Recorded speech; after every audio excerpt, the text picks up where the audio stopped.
알겠습니다. 이어서 두 번째 기사로 넘어가 보도록 하겠습니다. 두 번째 기사는 어디서 가져오셨습니까? 예, 샌프란시스코에서 주말에 큰 뉴스가 터졌지만 바로 직전에 우리나라 시간은 2시 반에 금요일 2시 반에 이제 SK 최태원 회장과 노세훈 관장 사이에 이혼 소송에 대한 중요한 어떤 그 소송이 나왔습니다. 이 소송이 사회부가 아닌 우리가 다뤄된 이유는 소송에 대한 이혼에 따른 재산 분할 규모가 무려 9,400억이기 때문에 이 9,400억을 최태원 회장이 마련해야 됩니다. 그러면 이제 SK 종목과 주가에 영향 끼치기 때문에 저희 코너에서 다뤄보도록 하겠습니다. 네, 알겠습니다. 그러면은 로이더 통신의 보도 가지고 오셨고요. 법원이 최태원 SK 회장에게 이혼 재산 분할 9,440억 원에 대한 지급 명령을 내렸다라는 제목의 로이더 통신 기사를 가지고 오셨습니다. 이 내용을 좀 자세하게 살펴볼까요? 일단 9,440억 원이라는 이 숫자가 나오게 계기도 좀 들어보도록 하겠습니다. 예.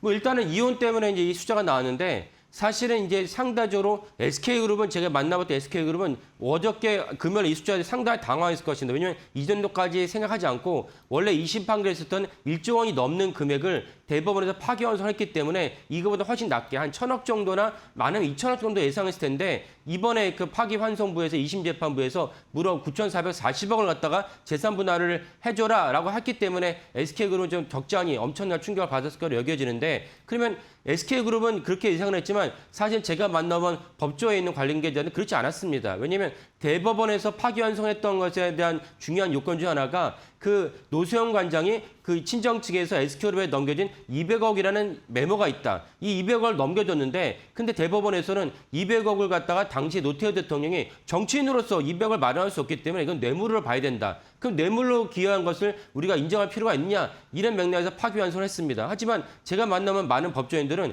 그거는 뇌물에 따른 사회 환수에 대한 별개의 사안으로 소송 내지 이제 검찰이 이제 추징을 해야 되는 대목이지 이혼하는 이 부부 사이에서 그 부분을 갖다가 심각하게 다룬 것은 뭔가 대법관이 뭔가 좀 과도한 법리적 해석이다라는 지적이 있었습니다. 그렇다면 그 지적을 갖다 수용한다면 1조까지는 아니어도 1조보다 낮은 금액, 그러면 한 6천억 원에 7천억 정도를 갖다가 재산 분할을 결정한 것이 맞겠다라는 그 중론이 있었습니다. 그래서 저도 그 정도 생각하고 있었는데 2심 재판부가 이제 금요일 날 무려 9,440억을 갖다가 재산 분할해라라고 얘기했기 때문에 SK그룹은 너무 과도하게 추정을 했던 것이고 하지만 아까 말씀드린 적어도 200억을 갖다가 그 SK그룹에 성장하는 데 기여했다는 부분은 2심 재판부가 인정했다라고 볼 수가 있겠습니다.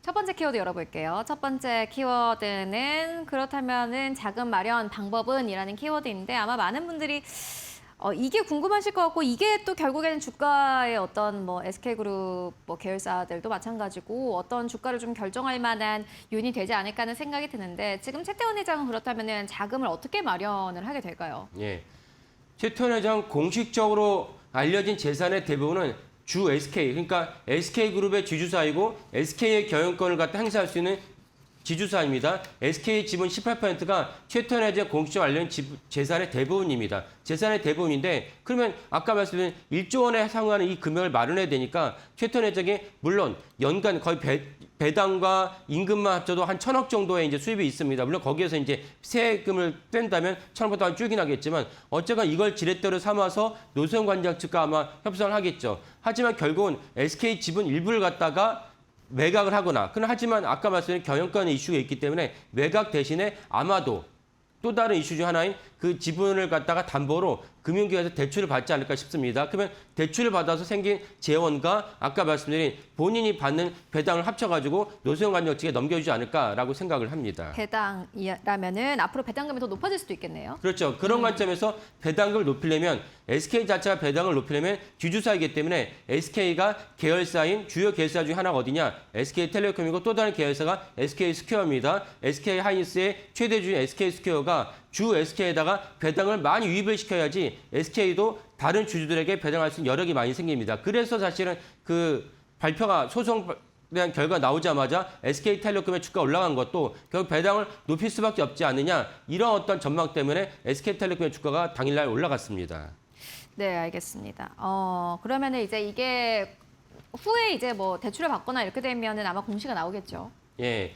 예, 이거는 사실은 SK뿐만 아니라 다른 종목을 보셔도 똑같은데 어떤 주주가 이 자기가 갖고 있는 주식을 담보로 이제 대출을 받게 되면 공시를 해야 됩니다. 공시에 대한 여러 가지 정보가 있는데 필수 정보가 어느 기관에서 어느 금융기관에서 공시를 해야 되는지 했는지 그다음 대출 금액이 무엇인지 무엇보다 제일 중요한 게 담보 유지 비율입니다. 내가 1,000원을 빌렸을 때 담보 유지 비율이 120%다. 그러면 120%에 해당하는 담보 하한선이 정해집니다. 그러니까 주가 하한선이 정해지기 때문에 이 주가 하한선을 갖다가 기초로 역계산을 하다 보면은 어느 정도 이상은 주가가 내려가게 된다면 반대 매매가 생성할 수 있기 때문에 해당 주주는 담보를 갖다 대출을 받은 해당 주주는 필사적으로 주가를 갖다 떠받치게 됐구나라고 우리가 추정하게 됩니다. 그래서 이 담보 유지 비율과 담보 공시가 중요합니다. 최태원 회장도 어쩔 수 없이 이제 담보를 갖다 받게 된다면 담보 유지 비율이 나오게 되고 그리고 우리가 역으로 SK에 대한 하한선을 갖다 우리가 역으로 추정하게 됩니다. 이것이 사실은 주가를 갖다가 투자하는데 엄청난 팁이 되기 때문에 이것도 동시에 보시면 좋을 것 같습니다. 네,